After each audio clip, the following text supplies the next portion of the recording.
Cordial saludo, tutora y compañeros. Mi nombre es Vivi Eliana Zúñiga Gómez y a continuación voy a explicar las teorías de la personalidad.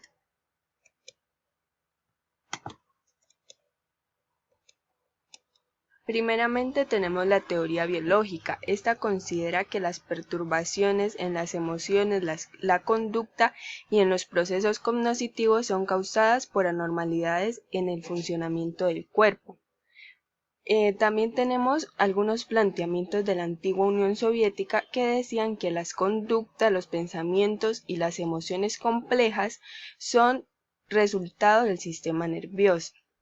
Por otra parte tenemos al importante psicólogo Jeffrey Allen, que en el año 1970 presentó su teoría factorial biológica sobre la estructura y las bases de las diferencias interindividuales en la personalidad.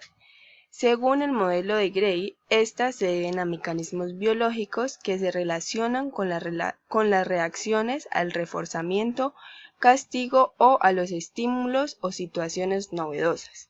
Él describió dos mecanismos biológicos que son principales y determinan las tendencias de comportamiento. El primer mecanismo se llama de aproximación conductual y este favorece la aproximación a estímulos y situaciones novedosas y se activa principalmente ante la posibilidad de obtener un refuerzo a diferencia de la inhibición conductual que depende del castigo.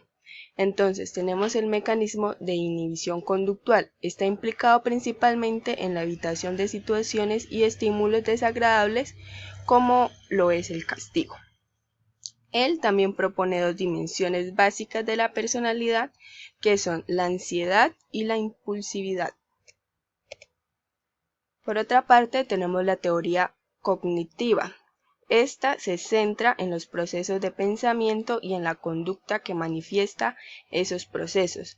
Encontramos las etapas de Jean Piaget, que propuso que el desarrollo cognitivo comienza con una capacidad innata de adaptarse al medio ambiente y ocurre a través de tres procesos relacionados que son la adaptación, que se refería a la forma en que los niños manejan la nueva información con base en lo que ya saben, y esta ocurre mediante dos procesos, los cuales son la asimilación, que implica tomar una nueva información e incorporarla a las estructuras cognitivas previas, y la acomodación consiste en ajustar las estructuras cognitivas para que acepten la nueva información. Tenemos también la organización, que es la tendencia a crear categorías al observar características que tienen en común los individuos. Según Piaget, las personas crean estructuras complejas llamadas esquemas, que son modos de organizar la información sobre el mundo. Y por último tenemos la equilibración, que es la constante por alcanzar un balance estable y dicta el cambio de asimilación a acomodación. Piaget también sostenía que el desarrollo cognitivo ocurre en cuatro etapas: la sensoriomotriz, la preoperacional, la operación concreta y operaciones formales. También encontramos a Vygotsky. Él propuso la teoría del desarrollo sociocultural y veía el conocimiento cognitivo como un proceso colaborativo, es decir, que los niños aprenden de la interacción social. Tenemos la teoría de los rasgos. Esta se refiere a las características particulares de cada individuo, como son el temperamento, la adaptación, la labilidad emocional, los valores. Y en esta teoría encontramos al autor Raymond, que agrupó los rasgos en formas que se anteponen. Entonces tenemos los comunes, que son los propios de todas las personas, contra únicos, que son característicos de un individuo. Tenemos los superficiales, que son los fáciles de observar, contra los fuentes, que solo se pueden ser descubiertos mediante un análisis factorial. Tenemos los constitucionales, que dependen de la herencia, contra los moldeados por el ambiente, que dependen del entorno. Tenemos los dinámicos, que motivan a la persona hacia la meta, contra la habilidad, que es la capacidad para alcanzar esa meta, contra el temperamento, que son los aspectos emocionales de la actividad dirigida hacia la meta. Encontramos al psicólogo Gordon Allport, que en 1936 categorizó los rasgos en 3 niveles: rasgos cardinales, que son los rasgos que predominan en toda la vida de un individuo, los rasgos centrales y los rasgos secundarios. Otro autor que aportó a la teoría de los rasgos fue Hans. Describió y definió la personalidad como una organización estable y perdurable del carácter, del temperamento, del intelecto y del físico de la persona, lo cual permite su adaptación al ambiente. Definición organizada a partir del orden de las fuerzas biológicas, la tipología histórica y la teoría del aprendizaje, estableciendo así la base de la personalidad, compuesta por 3 dimensiones, los cuales son la introversión versus la extroversión, el neuroticismo versus la estabilidad emocional y el psicoticismo, que es la conducta desorganizada que algunas personas tienen. Tenemos la teoría humanista. Según esta teoría, la gente está motivada por la necesidad de comprenderse a sí misma y al mundo, y de lograr mayor crecimiento de sus experiencias al realizar su potencial único. Tenemos los principales autores, que son Rogers y Abraham. La teoría de Rogers está centrada en la persona, es decir, que centra la singularidad de cada individuo, la importancia de permitir que cada individuo logre la realización máxima de su potencial y la necesidad individual de confrontar de manera honesta la realidad de sus experiencias en el mundo. Un aspecto importante de esta teoría es de la idea de que la autoimagen de una persona esté bien ajustada y ésta debe coincidir con sus experiencias. Tenemos también la teoría de Abraham, que es la teoría de la autorrealización. Está relacionada con la perspectiva de Rogers de la persona plenamente funcional, pero esta teoría de Maslow se centra en la idea de la autorrealización, es decir, la realización máxima del potencial de crecimiento psicológico del individuo.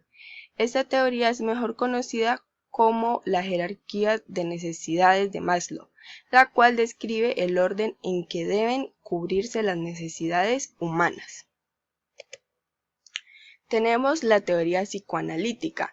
El autor más influyente de esta teoría es Sigmund Freud, que desarrolló el psicosexual. Este plantea que las personas poseen 3 estructuras que aparecen durante el desarrollo de la vida. Estas son el ello, el yo y el superyo. El ello se trata de la única estructura que se encuentra presente en el nacimiento. Este opera según el principio de placer. Es el impulso de satisfacer de manera inmediata sus necesidades. El yo presenta la razón y se desarrolla de manera gradualmente durante el primer año de vida y se opera según el principio de realidad. El objetivo de este es encontrar métodos de satisfacer al ello en el mundo externo. El superyo, cumple la función de guardián moral, entonces tiene la función de vigilar al yo para conducirlo a acciones que estén moralmente aceptadas en la sociedad. Según Freud, plantea que la personalidad se desarrolla a medida que una persona logra satisfacer los deseos sexuales durante el curso de su vida, es decir, que la personalidad está determinada por la manera en que se aborda cada una de las etapas psicosexuales. Y las etapas psicosexuales son 5, entonces tenemos la etapa oral, que va de 12 a 18 meses, y la principal fuente de placer para el bebé son las actividades centradas en la boca y en succionar y comer. Los niños que obtienen buena gratificación durante esta etapa tienden a ser adultos optimistas, crédulos y confiables, mientras los que no son satisfactoriamente gratificados tienden a ser pesimistas, sarcásticos, discutidores y hostiles. En la etapa anal, esta comprende de los 18 meses a 3 años. En esta etapa, el placer del niño está centrado en el ano y lo experimenta a partir de la expulsión y retención de heces fecales. Se cree que los hijos de padres estrictos en el entrenamiento de control de esfínteres tienden a ser autodestructivos, obstinados, mezquinos y excesivamente ordenados en la edad adulta. Tenemos la etapa fálica, que comprende de los 3 a 6 años y es muy importante porque este es en el momento en que los niños empiezan a descubrir sus genitales. Entonces se apegan al progenitor del mismo sexo, del sexo contrario, mientras que experimenta sentimientos de rivalidad con el progenitor del mismo sexo. Si en esta etapa no ocurre una buena gratificación o una buena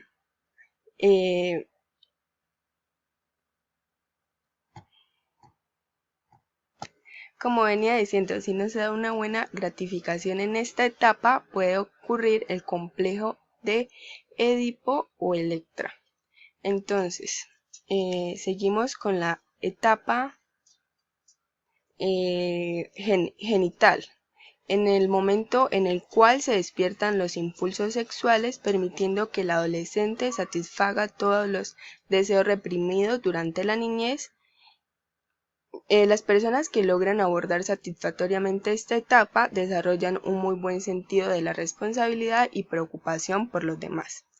Según Sigmund Freud, él piensa o pensaba que las primeras 3 etapas son cruciales para el desarrollo de la personalidad y afirmaba que si los niños reciben muy poca o demasiada gratificación, corren el riesgo de sufrir una fijación, que es una detención del desarrollo que puede manifestarse en la personalidad del adulto.